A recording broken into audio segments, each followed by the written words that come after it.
Propuesta sube ese presupuesto. ¿Son viables las promesas económicas de los candidatos? ECONOMIA, El Comercio Perú.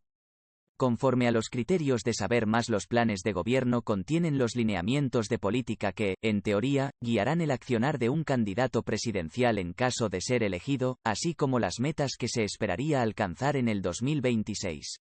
A pesar de que no siempre se implementan, son un instrumento importante para que los electores tomen una decisión informada. Sin embargo, en la práctica, algunos de los planes contienen objetivos poco realistas o inviables que no toman en cuenta las restricciones presupuestarias que enfrenta el país tras la pandemia. El papel lo aguanta todo en el sector salud. Por ejemplo, Victoria Nacional ha propuesto comprar 13.120 camas hospitalarias nuevas para todo el territorio nacional.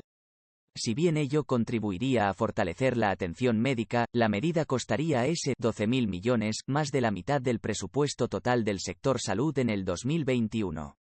Asimismo, Fuerza Popular planteó la creación de 80 nuevos hospitales durante su gobierno para satisfacer los requerimientos del sector.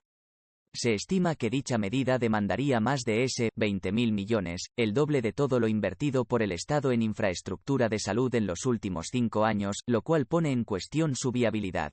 Mira, ¿cómo retomamos la reducción de la pobreza? Por Osvaldo Molina. En el caso de educación también se han identificado propuestas que no podrían financiarse en un plazo de 5 años. Por ejemplo, el Frente Amplio ha propuesto incrementar en 30% la cobertura de educación básica alternativa, básica especial y técnico-productiva.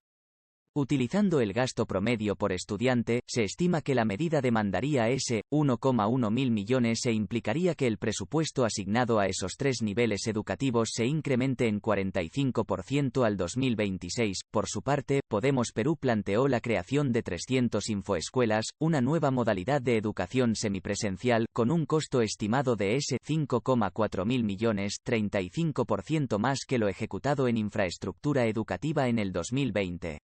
Asimismo, Fuerza Popular ofreció recientemente la construcción de 3.000 colegios adicionales al 2026, cuya inversión, tomando como referencia lo realizado para el despliegue de las escuelas del Bicentenario del Minedu, demandaría recursos adicionales por 8.365 millones, lo cual representa cerca del 25% del presupuesto asignado para el sector educación en el 2021.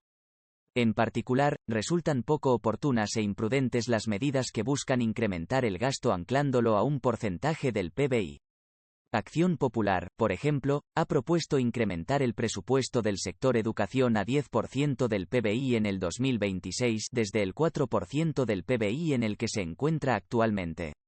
De lograrse progresivamente en 5 años, alcanzar dicha meta demandaría un gasto adicional de 176.000 millones en tal período, cifra equivalente a todo el monto ejecutado en el sector educación de por sí, en el que más se gasta en los últimos 7 años. Asimismo, en salud, Fuerza Popular planteó incrementar el presupuesto del sector a 7% del PBI desde el 3% actual.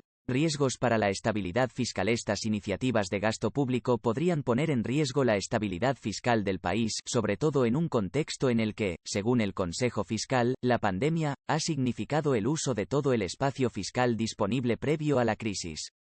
Algunos partidos argumentan que el mayor gasto podría compensarse con mayores ingresos, por ejemplo, provenientes de mayores impuestos, como lo propuesto por Juntos por el Perú y Avanza País, pero no es claro que su recaudación tenga éxito.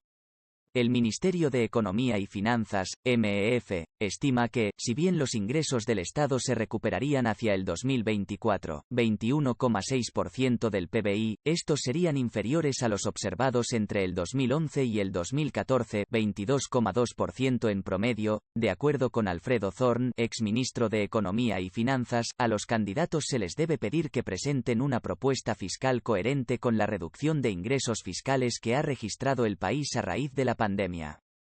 Además, señala que estos planteamientos deben venir acompañados de una ruta y un compromiso de consolidación fiscal que permita mitigar los riesgos de una posible reducción en la calificación crediticia de la deuda soberana. Te puede interesar.